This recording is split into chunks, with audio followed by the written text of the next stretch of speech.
গ্রামের একটা সৌন্দর্য অন্যরকম, চারিদিকে গাছপালা, একটা সুন্দর পরিবেশ এবং স্নিগ্ধ একটা বাতাস, যেটা আমরা শহরে পাই না। অনেক সময় আমাদের হচ্ছে বাতাসের বা হচ্ছে পরিবেশ অধিদপ্তর থেকে বিভিন্ন ধরনের র্যাঙ্কিং প্রদান করে যে ঢাকা শহর তার মধ্যে বলা যায় যে 1 নম্বরে, মানে ভালোর দিক দিয়ে না, মানে দূষণের দিক দিয়ে আর কি। খুবই মানে দূষিত বায়ু আমরা গ্রহণ করি।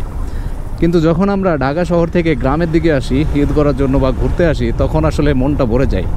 এই যে এখানকার দৃশ্যটা দেখেন, মানে চারিদিকে কেমন সবুজ, এই পাশে হচ্ছে ধানের চাষ, ধান গাছ, মাঝখান দিয়ে রাস্তা, এই পাশে আবার পুকুর। মানে এইরকম দৃশ্য ভাই, চোখের যে আপনার জ্যোতি, মানে চোখে এটা মেডিকেলি প্রমাণিত যে আপনার চোখ ভালো রাখতে সবুজ দেখা অনেক বেশি ইম্পর্ট্যান্ট। তো এইটা যদি আপনি চোখের জ্যোতিটা যদি ঠিক করতে চান বা চোখের এই উপকারটা যদি পেতে চান, তাহলে সেই ক্ষেত্রে গ্রাম ছাড়া আসলে কোনো রাস্তা নাই। এখানে যদি আপনি আসেন তাহলে দেখবেন যে অসাধারণ দৃশ্য চারিদিকে। এই যে এক সাইডে ধান হচ্ছে, আবার এই যে এক সাইডে ওখানে পেকে গেছে। তো বিকেলবেলা করে বের হয়ে পড়ছি একটু গ্রামটা ঘুরে দেখার জন্য। আসলে এখানে মানে প্রাকৃতিকভাবেই সব কিছু, মানে তৈরি করা কোনো কিছু নাই, চারপাশে জাস্ট গাছপালা, তাছাড়া আর কিছু না।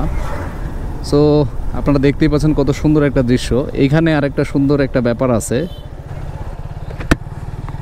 এখানকার দৃশ্যটা একটু দেখেন আপনারা, যে দুই পাশে নারকেল গাছ, নারকেল বাগান, এবং এই পাশে আবার পাকা ধান। আর এটা মূলত একটা ফার্ম, মানে একটা কৃষি ফার্ম আর কি। এখানে হয়তো বা বিভিন্ন ধরনের কৃষি ফসল অথবা হচ্ছে কোনো হাঁস মুরগি পালনের প্রশিক্ষণ দেওয়া হয়। সো এই জায়গাটা অনেক সুন্দর, এই জন্য আপনাদের একটু ভিডিওতে আমি দেখানোর চেষ্টা করছি যে এখানে মূলত কী কী আছে। এইগুলো হচ্ছে কৃষি উন্নয়ন কর্পোরেশনের হচ্ছে বিল্ডিং। আর আমরা একটু ভিতরের দিকে যাই, এখানে আবার একটা ফুচকার দোকানে দেখতে পাইতেছি। এই যে এইখান থেকে আপনারা দৃশ্যটা দেখেন, মানে মন ভরে যাওয়ার মতো একটা দৃশ্য আর কি। দেখছেন কত সবুজ ভাই। যারা মানে আমরা সবসময় চেষ্টা করি কি, বিভিন্ন জায়গায় ভ্রমণ করার চেষ্টা করি, বিভিন্ন অঞ্চলে, বাংলাদেশে বিভিন্ন জেলাতে যাই, অনেক দূরে দূরে যাই, দেশের বাইরে চলে যাই। কিন্তু হতে পারে যে এইরকম দৃশ্য আপনার মনকে ভালো করে দিতে পারে, আপনার গ্রামের বাড়ির পাশেই হয়তো বা এরকম দৃশ্য আছে। সো ওইরকমই একটা দৃশ্য দেখতে পাচ্ছেন যে দুই পাশে নারকেল গাছ এবং ধান ক্ষেত আছে দুই পাশে।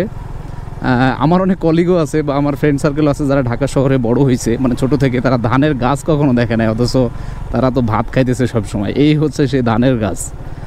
সো এই এরিয়াটা হচ্ছে অসাধারণ একটা দৃশ্য, সেই জন্য আমি মূলত হচ্ছে ক্যামেরাটা নিয়ে আসছি যে আপনাদের যেন একটু রেকর্ড করে আমি দেখাইতে পারি ভিডিওটা।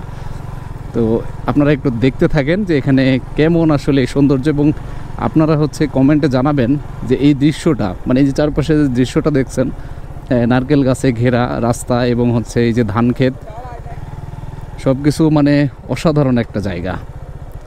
তো আমরা একটু দাঁড়াই, এখানে দাঁড়ায় একটু উপভোগ করার চেষ্টা করি।